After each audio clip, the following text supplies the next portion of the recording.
Today we're making Ekmek Kataifi. Start the syrup 2 cups fresh water, 2 cups fresh sugar, put the juice half a lemon, 1 tablespoon Greek honey, 1 cinnamon stick. Now mix him up, bring him to the boil, turn him off, cool him down. 1 deep dish, 350 grams Kataifi pastry. Spread him out, it's like a string. Preheat the oven, 170 degrees Celsius. 50 grams walnuts, 50 grams pistachios. When it's like this, it's nice. Sprinkle him over the top, 250 grams melted butter, unsalted. And pour the butter all over. Put him in the oven till it's golden brown. For the custard, crack him up 4 eggs, 100 grams custard sugar, beat him up.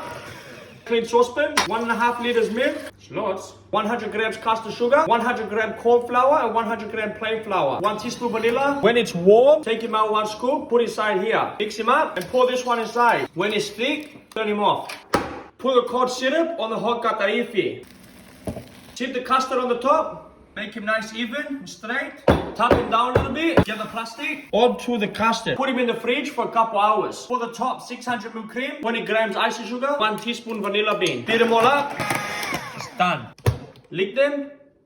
Put the cream on top. Spread them out. Sprinkle some crushed nuts on top. Put a little bit cinnamon. Isn't she beautiful? It's bloody beautiful, mate.